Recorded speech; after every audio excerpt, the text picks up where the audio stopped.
Hello everyone and welcome. My name is Lori. I'm with DxO and I've got two special guests with us, plus our presenter Dan Hughes, who you're probably very familiar with as he does monthly webinars with us. We're very excited because today Dan's going to be talking about better black and white prints with Nik Silver Efex, but we have also digital silver imaging with us, Andre and Eric. I'm going to let them do a quick intro. So let me go ahead and first, real quickly with Dan, if you haven't met Dan before, there's Dan with the glasses. He is actually an RIT instructor and he worked for Nik Software many years ago. He is the pro. Anything you want to know about Nik, yeah, he can answer it. And he's really good with Nik Silver Efex as well. So I think you're really going to enjoy this presentation. And then Andre and Eric, I'm going to go ahead and let you guys take a few minutes to introduce yourself and your company. Great. Andre, you want to go? Sure. My name's Andrea Zaki, and I am a partner in digital silver imaging along with the founder, Eric Luden. And we are a fine art print lab based out of the Boston area. And we love Nik software, and we've actually been using it ever since it was introduced commercially. And one of the reasons it's really great is that we actually have a process where we print directly onto silver gelatin paper from a digital file. And I think Dan's also has some prints he's going to show you a little later in the presentation. And you can find out all about that on our website. We have a long history in black and white. We also do color printing, color pigment printing, inkjet. And my partner in the business, Eric, and longtime friend, has quite a history in the black and white photo business. So maybe that's a good intro for you, Eric. Yeah, thanks. Really excited to have so many people on today. It looks like we're up to almost 550 people. So really great for the turnout. It's obviously an exciting topic. I'm a huge fan of black and white photography. It's always been my passion as a darkroom printer and printing for people in the Boston area. So I'm excited that when I started my business was really about the time that Nik software launched Silver Efex Pro. So we immediately kind of connected, and we, when Nik was a standalone company, we did really great job of selling the Silver Efex Pro software. And I think if you are familiar with it, I'm sure you'll learn some new great tips and techniques from Dan, who we've known back from those days, and Lori. And if you're just thinking about how to get better black and white prints and files, you're going to learn some really great things. I will tell you the things that I love about the software is kind of, if you've never been in the darkroom, you'll be impressed. But if you have been in the darkroom, the burning and dodging controls using their control points is exceptional. And I really feel that their grain engine, if you're trying to add that look of giving real grain in the software, their grain engine is probably the best in the business. And I'm not just saying that because they're here. It really does apply it organically in a way that it's just beautiful. So when you make a real silver print at digital silver imaging from these files, you really feel like you're holding something you made in the darkroom. So anyway, that's been around since 2008. Here it is, 2022. Very excited to be here and working with my colleagues in the industry. And so I will turn it back to Lori. And thank you everybody for joining us. Yes, thank you very, very much. All right, so we're going to go ahead and close out our webcams so that Dan can start the presentation. Again, any questions, just let us know. Thanks, everyone. Thanks, Lori. I'm also going to turn off my webcam in just a second, but I'm going to sort of introduce you to the space that I'm in. I'm at RIT right now, the Rochester Institute of Technology, and I'm in one of our technology labs. And we're going to be viewing some prints today in this print booth, and I'm kind of just making sure that it's all going to work. I should probably warn you when I'm going to move the camera, but it looks like our system's working pretty well. So let's go back to this. There's a lot of moving parts happening here. All right, so today we're talking about making better black and white prints using DxO's Nik software Silver Efex Pro. And the prints that we just very quickly took a look at, we're going to sort of study a little bit more about in a little bit, were made by digital silver imaging. The two waterfall prints that you saw were inkjet prints, and I have a wonderful example of a fiber print that's a silver gelatin image, or silver gelatin print rather. We're going to try to smush a whole bunch of great content into the webinar today. You can see our sort of checklist here, and we're going to start off by talking about converting our color images to black and white using Silver Efex. And then I want to talk a little bit about monitor calibration, but we're going to get into Silver Efex first before we get too far into the monitor calibration, or even mentioning why it's important when thinking about black and white photography. We'll of course talk about contrast and tonal range, taking a look at what we see on screen, as well as using histograms within Silver Efex. We'll talk about U-point technology, so those control points that Eric had just mentioned as well. And then filters and film effects, or film grain rather. There's actually two different grain engines that's built into the most recent version of Silver Efex. It's pretty neat. We'll get into that. How to output images. So very briefly, we'll just talk about what to do once you've processed your black and white image the way you want it to look, how you get it out of your host software. In this case, we are working from Photoshop, but the gist of it is about the same, whether you're using Photoshop or Lightroom or DxO Photo Lab or whatever. Choosing the right printing process, and then how paper affects your images. We're gonna talk about those aspects when we jump back onto these webcams. So I'm gonna close this for now. And our first image is a relatively sort of low contrast lighting situation. And it gives us an opportunity to talk about our tonal range within Silver Efex Pro. So before we launch into Silver Efex Pro, this is an image that was shot with a Fujifilm camera in the RAW format, and I've cropped it to be the ratio that I'm interested in having it printed. So it's technically I think a 4:5 ratio. And I mention that because if you're working within Photoshop especially, it's a good idea to either size your image to the output size you plan to print at, or I should say, and potentially work at the full resolution. That way, if you are making a smaller print, you can just res it down from there, or make it smaller. But it is important while we're in Silver Efex Pro, so that we get a really good sense of what we're seeing on screen is what we're going to get out of print, to crop it the way that you really want to see it printed. And one piece of advice that I sort of run with a lot of times as I access Silver Efex Pro 3 here from my filter drop-down menu. One piece of advice that I have here,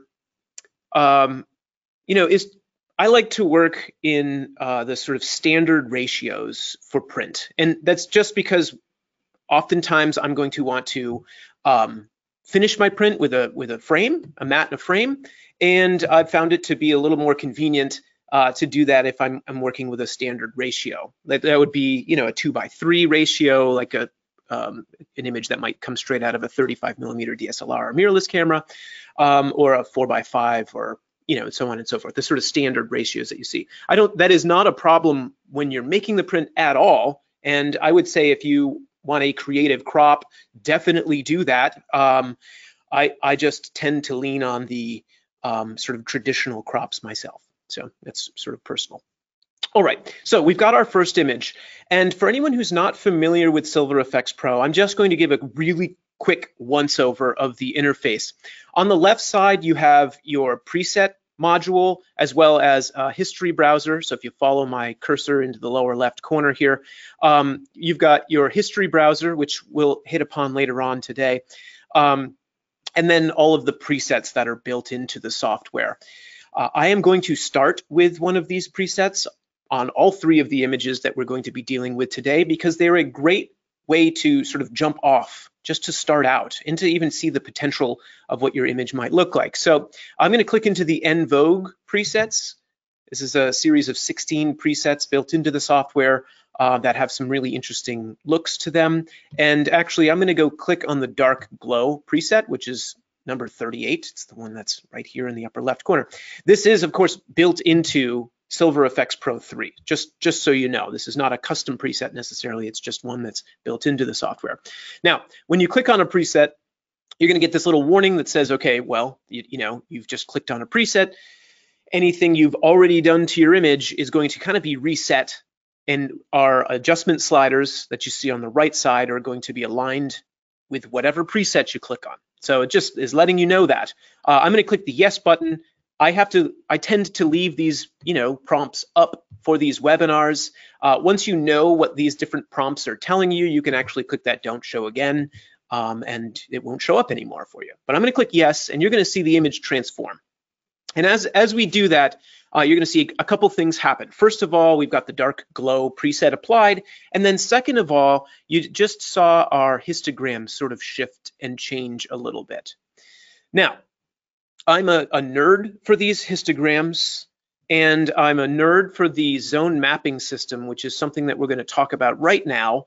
This is a really helpful tool, especially when making prints, to get a really firm understanding of your tonal range, of the brightness values, the luminosity values of your image, obviously looking at it on screen, but also just to get another sense of it and how it's going to work. Now, to hit upon monitor calibration. So if you're doing any kind of color work, obviously it's really important to do a monitor calibration using some sort of calibration kit where you put the sensor on the screen, you run through the color gamut of different colors that the software will run you through, and you get a characterized monitor, which means, looking at an image on my screen is going to be similar to looking at an image on your screen that is also calibrated. Now, it is also super important in my mind as well, or anyways, to calibrate your monitors for black and white work.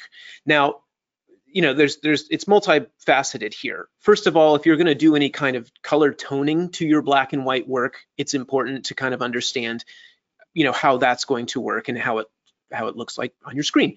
But it's also really important to set your luminosity value within your screen calibration.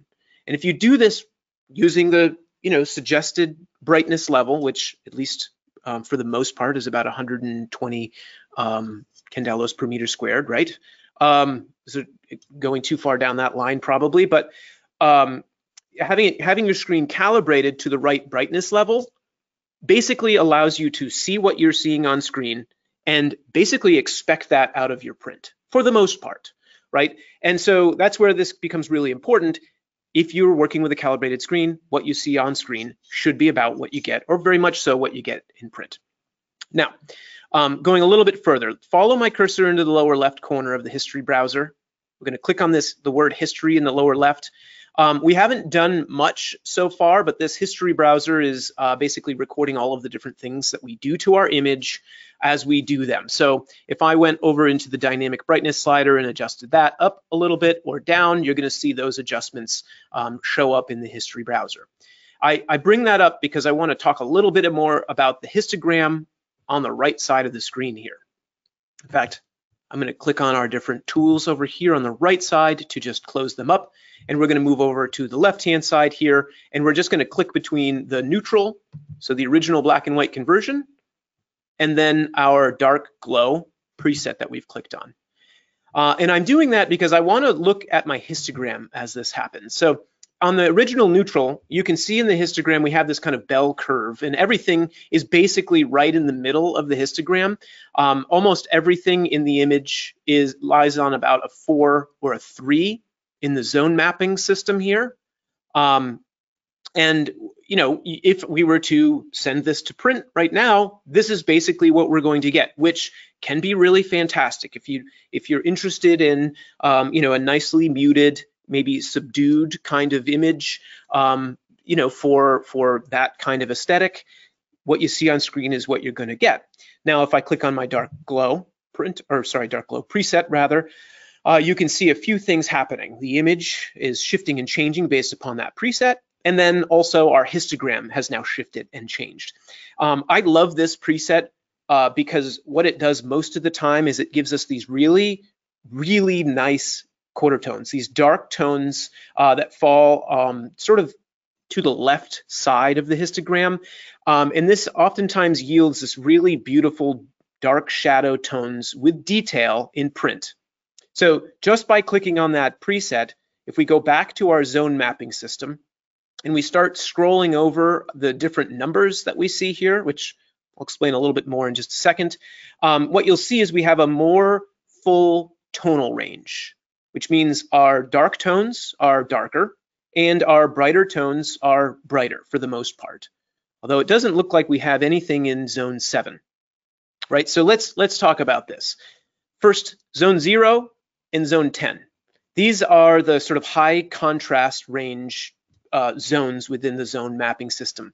Zone 10, if you see any of the little indicator lines, so I'm gonna click on zone 6 here. Zone 6, you see these little red lines that are showing up. These are indicating that we are within zone 6 with these tones. And what that means is that they are a little bit brighter than middle gray, right? So zone 6 is basically the brightest tone that we have in the image. And that can make a great print if that's what you're interested in. But I want to show you how to kind of get the most out of a tonal range while maybe still keeping some nuance to the print. Instead of maybe having like a really high contrast overall image, we can still have like a really beautiful, nuanced, low contrast scene that just pops off the page. Anyways, zone 6 would be just above middle gray. Zone 10, which is an important one to know, would be white with no detail. Right? So right now, it would be paper white. We don't have anything that's paper white right now, and that works. And I don't think we have anything that's black with no detail. But zone 0, if you move your cursor over the 0 there, that would be black without any detail at all. Our image right now has quite a bit of the zone 1, which means we're going to be printing and there's just a touch, it's just above complete black, right? Now, I think in our scene here, we're going to try to get a little bit of zone 0 and maybe get up into zone 9 or so. So I'm going to actually click on these different zones. That's going to kind of lock them in place for us. And when we get to zone 0, you're going to see indicator lines show up. So let's do that. I'm going to click into the global adjustments on our tools palette here. This is going to open up into all of our really fantastic tools. And I'm just going to slide. Actually, let's do a couple things here. I want to keep my view of the histogram, so I'm going to scroll up a little bit. But I'm going to take my brightness slider down until we start seeing that zone 0, which I think I'm going to have to take it pretty darn far. Yep, in fact, apparently it won't even let me. And I know why. That's because my tonality protection slider is on. So I'm going to bring that down to 0. I'll talk a little bit about that in a couple minutes as well. But let's bring this down. Actually, look, it doesn't even let us get to zone 0, which is a really interesting facet of this image, apparently.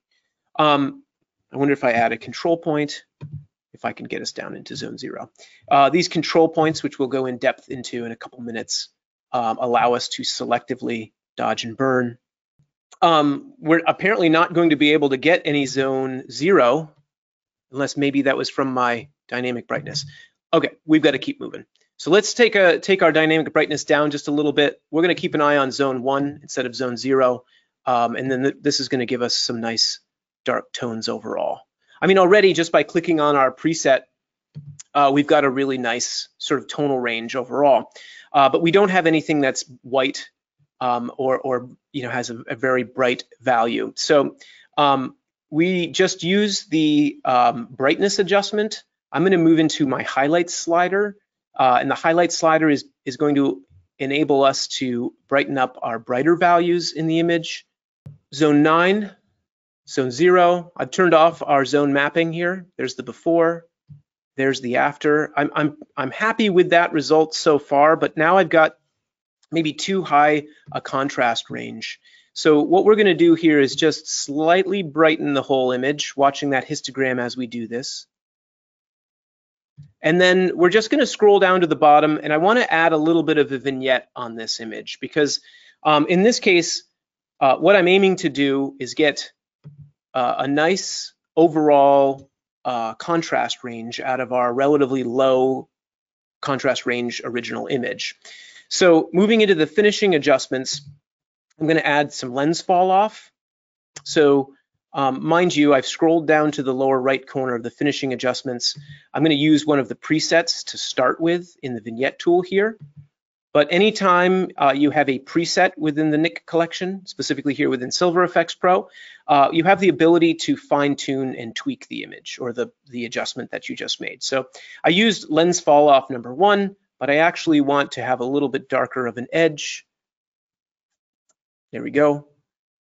And I'm going to reshape the vignette just a touch. And I've got to look around my image just a little bit. And another way to do that, of course, we've been clicking the compare button in the upper left corner to see the original image compared to the enhanced image. I'm going to click on the side-by-side preview here just to get a sense of the original image to the enhanced. And the thing about what we've done is that we're just bringing out and massaging the values within the image. You can see this really lovely contrast from the sort of right edge of the sort of fronds of the fern as we move in towards the middle of the fern with that little bit of darker tone directs the viewer's attention through the photo. You can see that's in the original photograph. It's just we're able to sort of exaggerate those tones and bring them out a little bit. Looking at the original photo compared to our enhanced image, I realize I want a little bit more texture.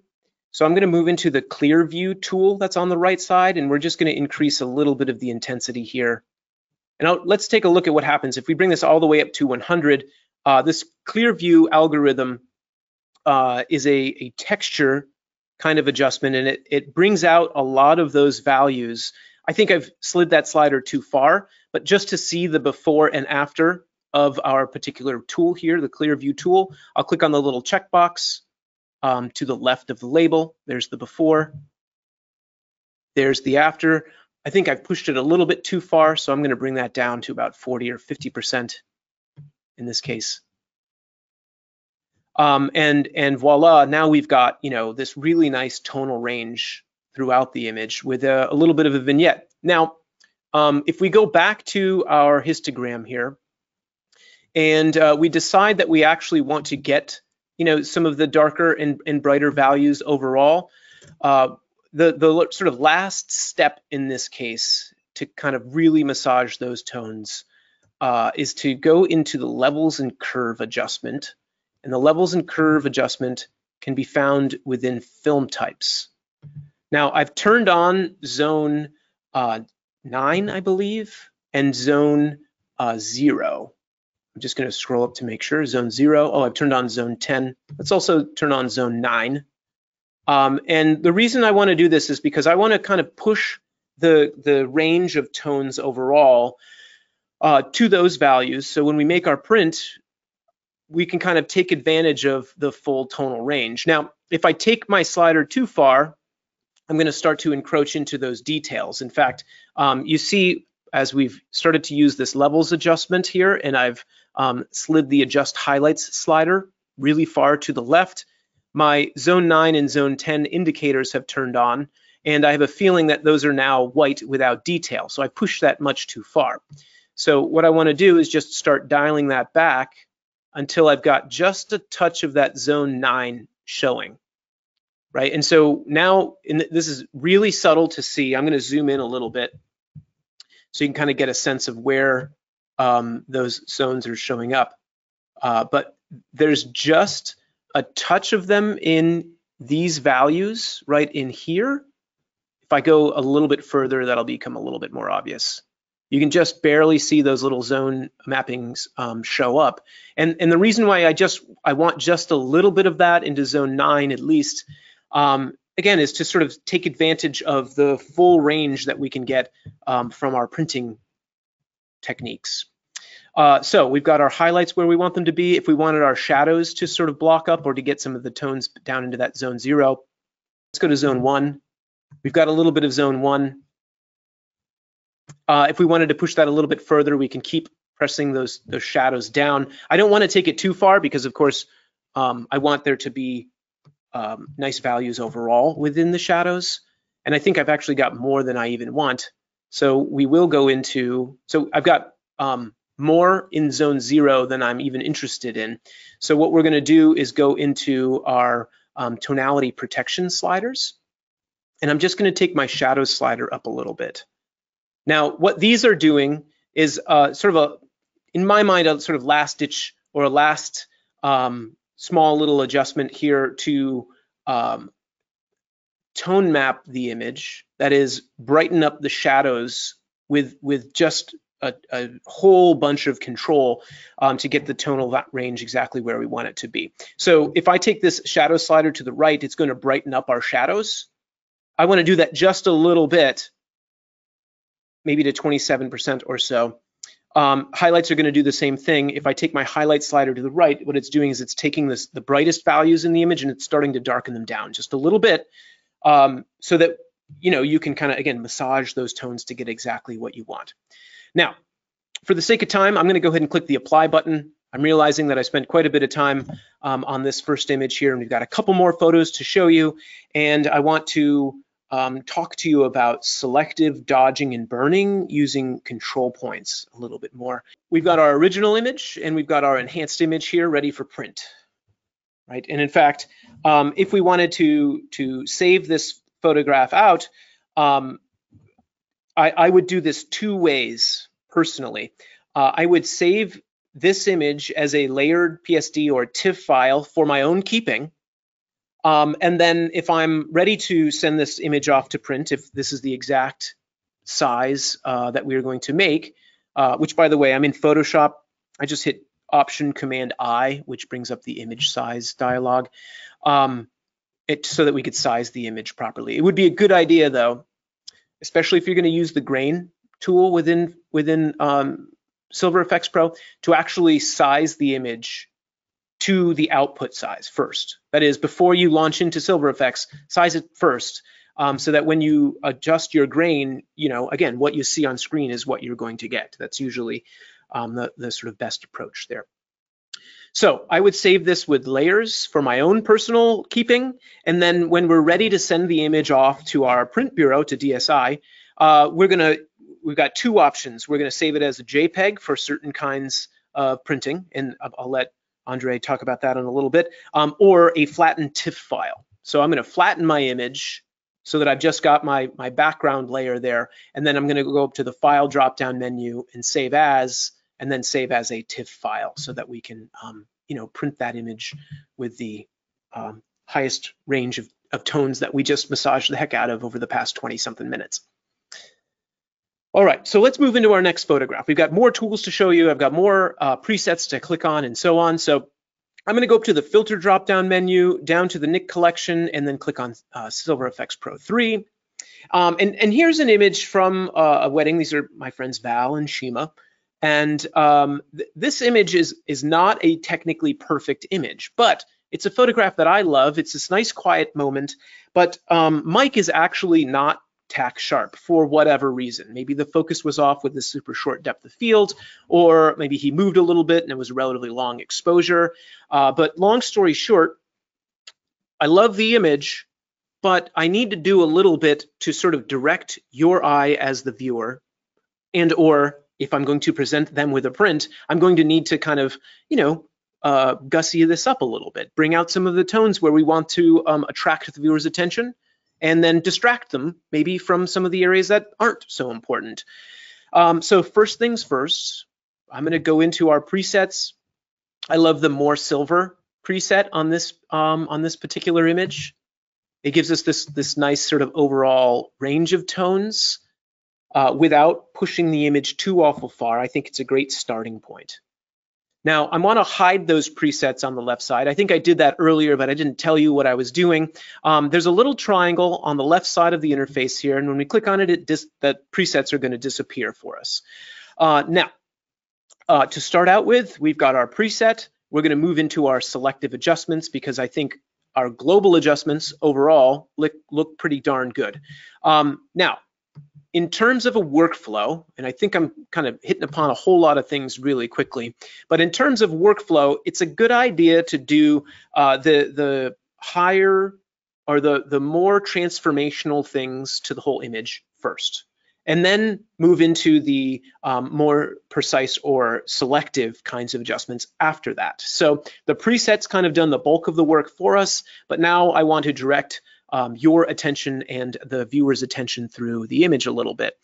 Now, Mike's got this lovely vest on, And right now it's rendering almost completely black. We're within zone 0 and zone 1 right now. And I'd actually like to get a lot of those tones up into zone 2 so that when we've got our print, you've got a little bit more texture and detail. That's in the raw file. I mean, we're currently in Photoshop and working from a TIFF technically, but it's in the original file. It's in this file, and we have those values to adjust. It's just the preset that we used sort of brought those tones down a little bit. So I'm going to go ahead and just brighten up his shirt just a little bit. We're within zone 2, which, by the way, I don't oftentimes use the zones while I'm making my selective adjustments.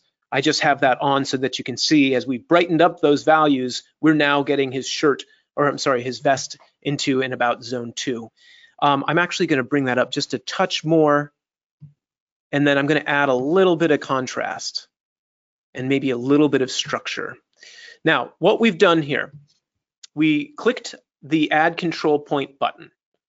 This is going to allow us to just drop the point on the area that we want to adjust, right? So this is where we're able to do selective dodging and burning and other slightly different kinds of adjustments as well, utilizing the tool within Silver Efex. But you literally just take your point, click it, and drop it on the object or area that you want to adjust, and it creates this very photographic seeming selection for us. So the beauty of it is it's not working to kind of just cut something out like a design kind of tool. It's a very photographic looking selection that's being made. In fact, we've added the control point to Mike's forehead here, Shima's forehead. And if you ever want to see the selection the control point is making, you move into your control points list, you click on this little box here, and then that little box indicates what is being selected by this control point. So you can click on the control point and move it around, and you can get a sense of exactly how the selection is being made. It's a really wonderful way of working, and it's going to allow us to, again, sort of direct the viewer's attention through the image so that we can draw attention to the areas that we want and push attention away from the areas that we don't want. Now, for the sake of time, I'm going to go ahead and just dodge and burn a little bit here and there very quickly. So I'm using a shortcut, Shift Command A on a Mac or Shift Control A on a PC. And that's going to allow us to create a new control point very quickly without having to go over to the right side and add a new control point each time with that button. And in fact, another quick way to work, like let's say I want to burn down some of the tones right off of the side of our bride and groom's faces.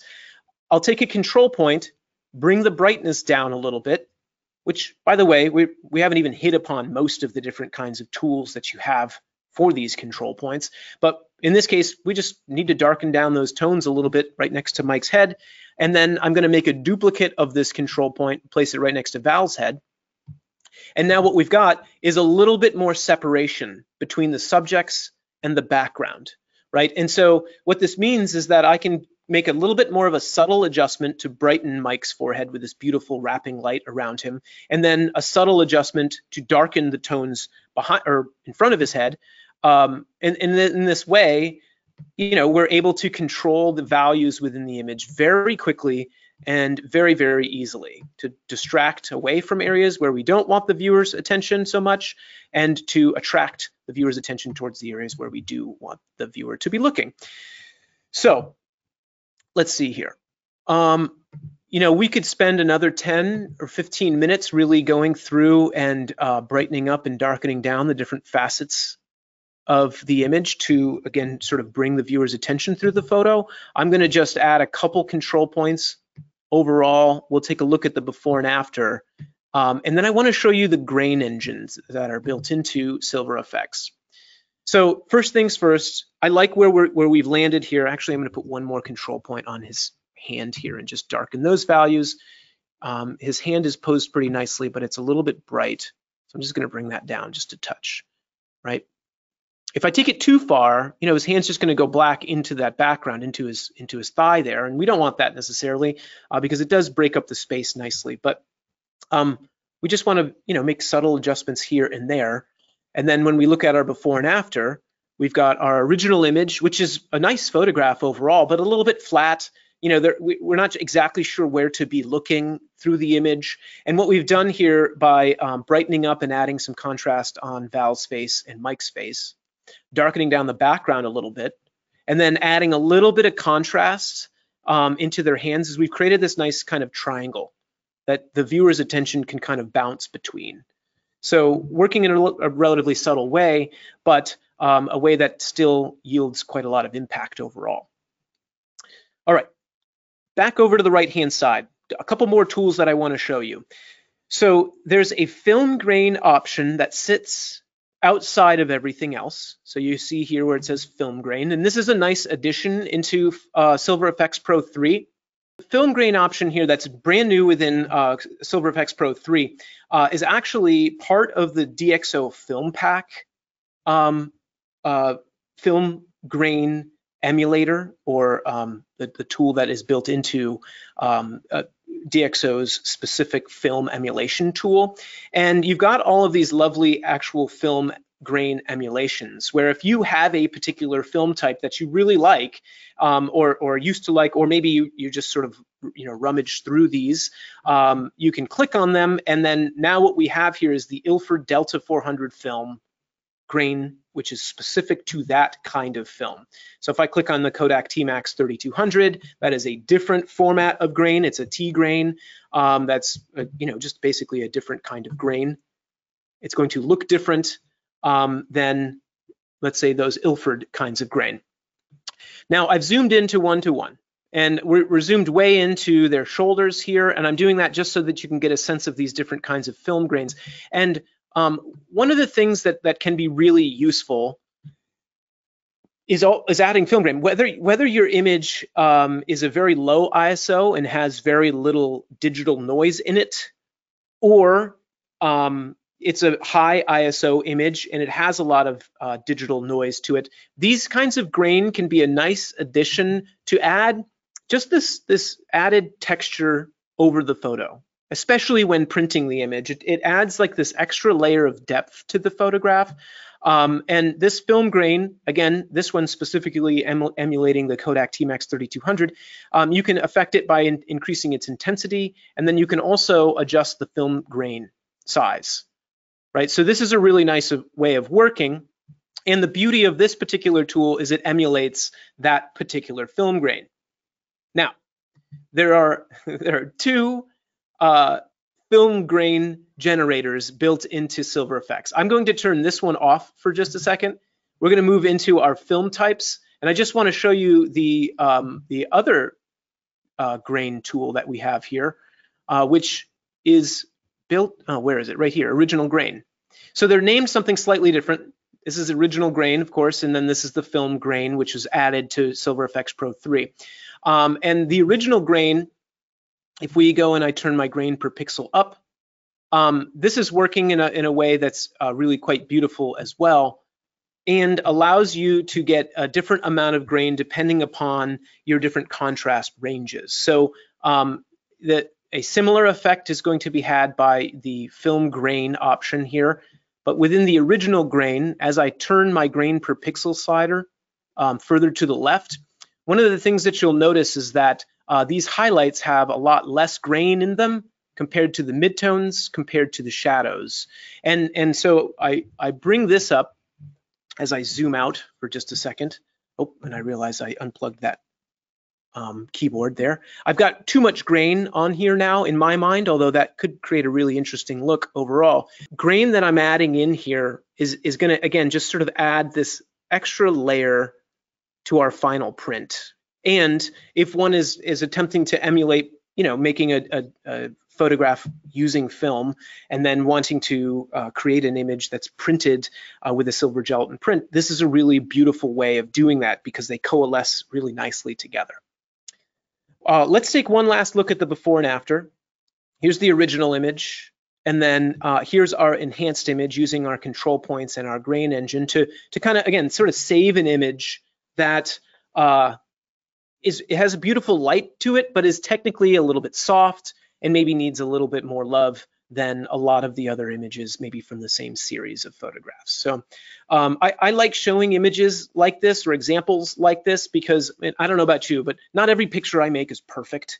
But sometimes I miss my favorite pictures, meaning, you know, sometimes my favorite images are maybe a little bit soft. I've maybe back focused or front focused a little bit for whatever reason. And using tools like Silver Efex Pro is a way to kind of, you know, overcome that limitation.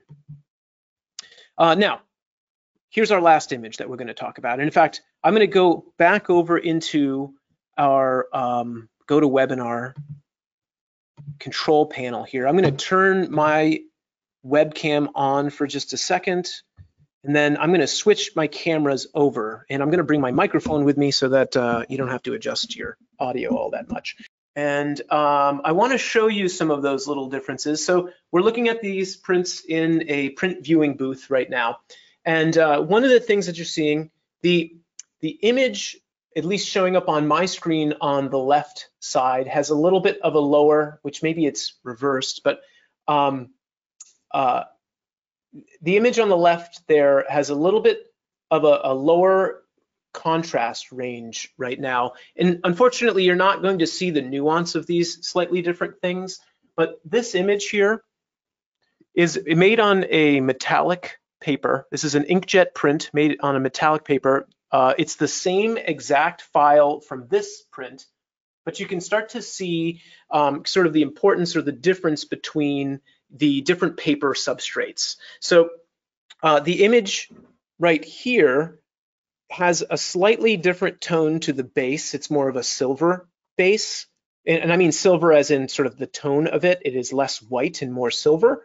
And so what you get out of it is this really cool sheen overall. It's not necessarily glossy. It just has this lovely sort of sheen, which I don't know a better way of describing that. And I'm exceedingly happy with the result here. This is an image that obviously DSI has printed for me and sent off to me. I want to show you how to do the black and white processing. But note the differences between these two images, right? Exact same file is being printed, but you can see the value of these highlights are slightly different than the value of these highlights, right? And this image, or this print, is, I think it's the Beretta, and maybe I can be corrected if anybody, Andre or Eric, can say. The surface itself has a little bit of sheen to it, has this really beautiful white tone to the base itself, and it holds the blacks, the shadows very, very nicely. So overall, when you're looking at these, you can see a subtle difference. And you know, unfortunately, when we're looking at these via a webcam like this, or in this case, it's a Nikon Z camera, but it's all being compressed digitally, you don't get to see the major differences. And there are some differences in terms of the nuance there. I'm going to just attempt to show you some of them. And you can see within the shadow tones, there's separation. So anyways, this is our metallic sheen paper. And we're holding those shadow values really nicely. Like, I want you to see in the details of those darker tones, you can see all those rocks. The exact same files being printed here. It has that exact same amount of detail overall in the shadows. So it holds the texture really nicely. But we have a slightly higher contrast range overall because of the difference of the paper type itself. Now, both of those prints are inkjet prints. And I want to show you not necessarily the difference, because it's really kind of difficult to see the difference here as I don't center that properly. You got to love these print booths. Let's zoom in just a touch here. And hopefully that can be in focus. This is a photograph by Matthew Bitton. And he is a longtime client of DSI as well. Okay, so our print here that we're looking at right now is our, it's a fiber gloss paper. And this is the chemical-based, the silver gelatin print. And this example here is an inkjet print. Now, both are absolutely beautiful in my mind. But I'll say, if we even just, I'm going to bring this a little bit closer to camera. Hopefully it's still viewable pretty well. There is a different sort of sense of depth that you get, or that I see anyways, from the fiber print. You know, I think it's the difference, and maybe you guys can jump in here too, but in my mind, it's the difference between the silver gelatin, the silver being an emulsion that's inside of the gelatin that's sitting on top of the paper, that gives this really wonderful sense of depth overall. You know, compared to the inkjet print, which is stunning in its own right. And the inkjet print, the ink sits on top of the paper. It gets absorbed a little bit into the substrate itself, but there is a difference between the surfaces and the way that those kinds of print processes actually work. Now, I could probably wax on about these things over, for the rest of the day, but I'm realizing it's 1:53. And I want to just get into this one last image very quickly and talk to you a little bit about this scene. So this is the Taconic Falls outside of Ithaca, New York. It was a lovely morning that day. There was no cloud cover at all, which works out pretty well, but which ends up, it just basically gives me no real variation of tone. Although there's a contrast difference between the stone or the rock here and the rock here. Here we're back in Silver Efex Pro, and I've launched our image. It's been converted from color to black and white. Silver Efex is using all of the original color in the image, and then it's converting the image over into black and white for us. But we do have access to the original color information, which means those control points that we're able to adjust with, and any color filter that we might want to use is going to utilize the original color information. So let me move into our color filters. I think because there isn't a whole lot of color in this image, in the original color image, there isn't going to be a dramatic difference between most of these filters. But if we look between the red color filter and the blue color filter, you're going to see a pretty, a subtle but transformative adjustment between the two. What these filters are doing are emulating what glass filters would do when you put them in front of your lens when shooting black and white film. One of the interesting facets here of the color filters is you have the kind of like 5 traditional color filters, or 5 of the traditional color filters: red, orange, yellow, green, and blue. But you can also create your own color filter by moving into the details section of the color filter and adjusting the strength and the hue. So in this case, what I want to do is create this sort of custom magenta color filter, which is going to give us this overall look. And in fact, just so that we can see the difference, here's the original image, and then just using that one aspect of the filter, here's our enhanced image. So with our control points here, I want to try to walk through and get a similar effect to what we've got in this final print. And in the long run, what I need to do is darken the image a little bit overall, and then bring out some of the textures within the rock, and bring out a little bit of texture within our waterfall as well, because overall it looks a little bit subdued. And interestingly enough, the foreground here becomes dominant right now because there's more contrast in the foreground than there is in the waterfall itself. So we're going to subdue the foreground just a touch, and then we're going to bring out the tones in the waterfall, again, to sort of attract your eye as the viewer, or the viewer's attention through the image. So I'm going to push your eye away from the foreground by darkening some of the tones, some of the brighter values, and then reducing a little bit of contrast here or there. So I'm just attempting to duplicate this control point. There we go. And now I've sort of reduced a lot of the contrast that was in the foreground. If we wanted to go further, I'm going to go ahead and highlight all 3 of these control points. And to do that, you just click and drag your cursor, and we can go and drag that out. And from there, I'm going to reduce my structure hopefully. By reducing the structure, we're bringing down the texture just a little bit. And again, that's going to help to attract the viewer's attention towards the parts of the image that we want. Now, I see that I'm running out of time, so I'm just going to move very quickly here to attract your eye towards the stone. We'll duplicate that control point. One thing that you'll notice, I'm going to actually back this off a little bit, but one of the things that's so fantastic about this way of working is that we can get so nuanced. Now, obviously, I've adjusted the brightness, contrast, and structure to be a little bit too far, but watch as I move my control point, you'll actually see the control point is making a different selection depending upon the tone that I put the control point on itself. And what that means is that I want to be relatively precise with where I place the point, and then move it around so that I get the exact effect that I want if we're not getting exactly what we want right away. Now, I've taken my brightness slider up too far in this case, so I'm going to just drag that back down just a little bit, reduce my contrast a touch in there, and then we're going to duplicate this control point, place it down in here, and then I'm going to add 2 control points into our waterfall.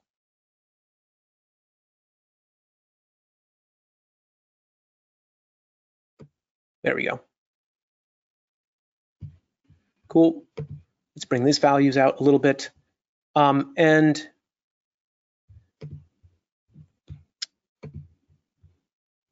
brightness up, a little bit of contrast, a little bit of structure. Hold the Option key, click and drag, and we get the exact adjustment down here and across our full waterfall. Now, I think the last thing that I want to do, and I actually should have led with this, I'm going to bring my dynamic, I'm going to actually bring my soft contrast up a little bit and then amplify my whites. And I should have done this part before, but I remember in my print I had brought the soft contrast up and the dynamic brightness up a little bit. Let's just take a look at our side-by-side. I think we don't have to go too far with our adjustments, and we can get these really nice values out of the image overall. All right, so I know we've come right to the top of the hour here. I'm gonna say that I've completed my portion of the webinar here. Let's jump in, and I'm gonna throw it back over to DSI so that you guys can have a minute to chat as well. Thank you, Andre. Oh, thank you, Dan. That was a great presentation. And every time you watch somebody else use Silver Efex, I learned a different way of doing things. The only other thing I wanted to say that was, Dan, that when you were showing the prints and you were comparing the difference between our silver gelatin print and inkjet print, I think the silver gelatin prints, like you said, they do have a kind of a luminosity. And I think that is because it is an emulsion on paper, and also it's a true continuous tone process.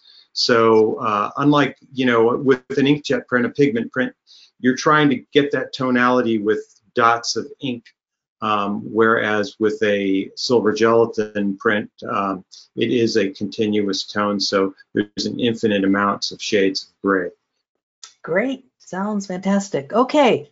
Let's go ahead and we're going to wrap this up. I want to thank everybody for joining us today. Dan, thank you for the presentation. That was a lot of fun. And DSI for joining us today. And hope you guys got some good tips for Silver Efex and printing.